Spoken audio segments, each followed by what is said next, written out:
इस वीडियो में आप देख पाएंगे FLN 3.0 के अंतर्गत मॉड्यूल 9 बुनियादी संख्यात्मकता की सभी प्रश्नोत्तरी।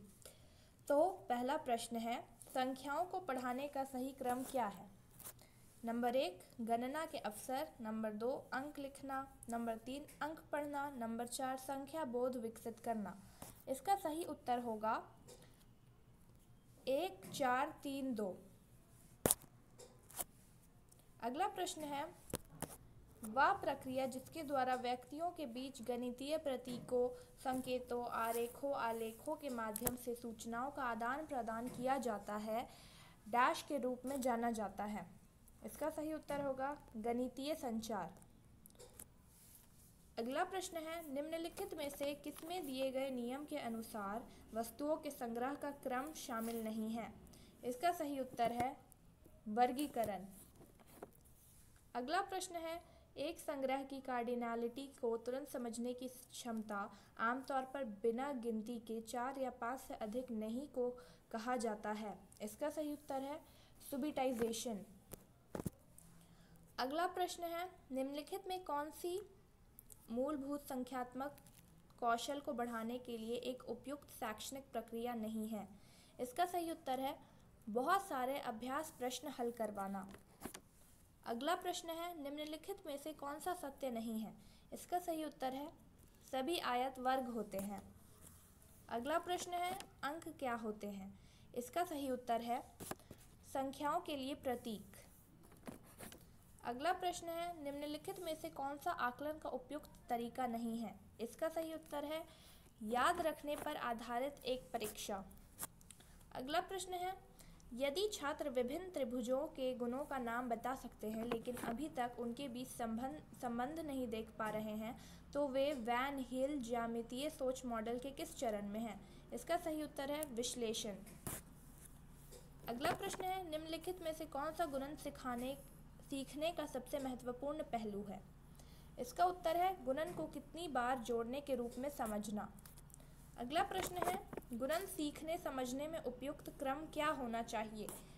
नंबर 1 जोड़ के संबंध में गुणन का वितरण नियम लागू करना, नंबर 2 गुणन का अर्थ समझना, नंबर 3 गुणन एल्गोरिथम सीखना, नंबर 4 गुणन की भाषा को समझना और प्रयोग करना। इसका सही उत्तर होगा 2 4 1 3। अगला प्रश्न है, निम्नलिखित में से किसमें एक संग एक संगतता शामिल नहीं है? इसका सही उत्तर है समूहन। अगला प्रश्न है, निम्नलिखित में से कौन सा संख्याओं का प्रकार और उपयोगिता नहीं है? इसका सही उत्तर है सौंदर्य संख्या। अगला प्रश्न है, गणना की प्रक्रिया के दौरान विद्यार्थी क्या नहीं कर रहा होता है? इसका सही उत्तर होगा नंबर के नाम लिखता है।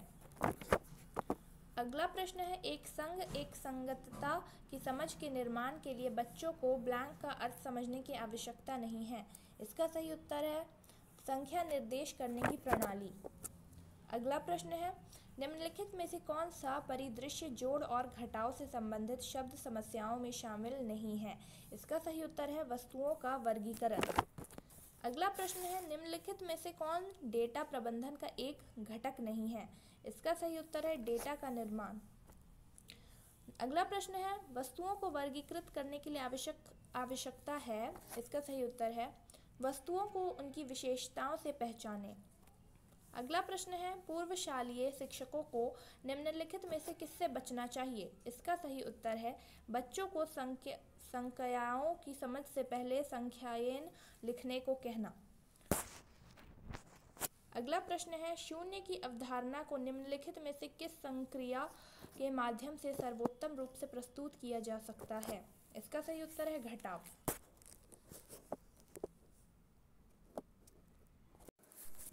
अगला प्रश्न है, जिन चीज़ों में कुछ विशेषताएं समान हैं उन्हें एक साथ रखने से ब्लैंक की क्षमता में वृद्धि होती है। इसका सही उत्तर है वर्गीकरण। अगला प्रश्न है, गणना की प्रक्रिया के दौरान विद्यार्थी क्या नहीं कर रहा होता है? इसका सही उत्तर है नंबर के नाम लिखता है। अगला प्रश्न है, संख्याओं को सीखने से पहले एक बच्चे को वस्तुओं को क्रमबद्ध करने में सक्षम होना चाहिए क्योंकि क्रम। इसका सही उत्तर है संख्याओं को क्रम में रखने या क्रम में रखने से संबंधित। अगला प्रश्न है, अंक क्या होते हैं? इसका सही उत्तर है संख्याओं के लिए प्रतीक। अगला प्रश्न है, निम्नलिखित में से कौन सा पूर्व संख्या कौशल नहीं है? इसका सही उत्तर है अंक जानना।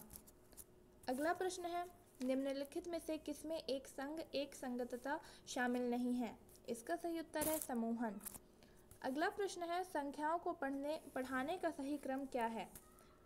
नंबर 1 गणना के अवसर, नंबर 2 अंक लिखना, नंबर 3 अंक पढ़ना, नंबर 4 संख्या बोध विकसित करना। इसका सही उत्तर है 1 4 3 2। अगला प्रश्न है, सुबिटाइजिंग क्या है? इसका सही उत्तर है वस्तुओं की संख्या को केवल उन्हें देखकर और वास्तव में प्रत्येक वस्तु को गिनने के बिना पहचानने की क्षमता। अगला प्रश्न है, गुणन सीखने समझने में उपयुक्त क्रम क्या होना चाहिए?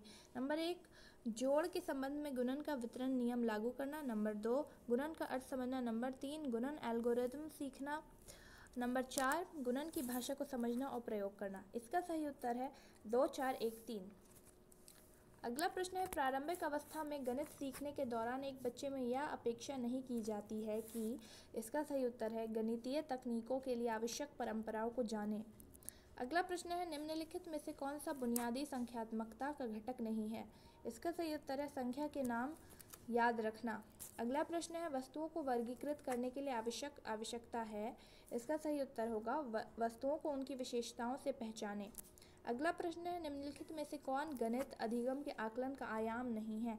इसका सही उत्तर है प्रक्रियात्मक ज्ञान। अगला प्रश्न है, निम्नलिखित में से कौन सा गुणन सीखने का सबसे महत्वपूर्ण पहलू है? इसका सही उत्तर है गुणन को कितनी बार जोड़ने के रूप में समझना। अगला प्रश्न है, निम्नलिखित में से कौन सा आकलन का उपयुक्त तरीका नहीं है? इसका सही उत्तर है याद रखने पर आधारित एक परीक्षा। अगला प्रश्न है, वैन हील के ज्यामितीय विचारों के स्तर के अनुसार दूसरा स्तर डैश है। इसका सही उत्तर है अमूर्तीकरण। अगला प्रश्न है, वस्तुओं के समूह के आकार को मापने और संप्रेषित करने के लिए निम्नलिखित में से किसका उपयोग किया जाता है? इसका सही उत्तर है। अगला प्रश्न है, निम्नलिखित में से कौन सा युग्म एक दूसरे के पूरक नहीं है? इसका सही उत्तर है घटाव और गुणा। अगला प्रश्न है, निम्नलिखित में से कौन डेटा प्रबंधन का एक घटक नहीं है? इसका सही उत्तर है डेटा का निर्माण। अगला प्रश्न है, यदि छात्र विभिन्न त्रिभुजों के गुणों का नाम बता सकते हैं लेकिन अभी तक उनके बीच संबंध नहीं देख पा रहे हैं तो वे वैन हिल ज्यामितीय सोच मॉडल के किस चरण में हैं? इसका सही उत्तर है विश्लेषण। धन्यवाद।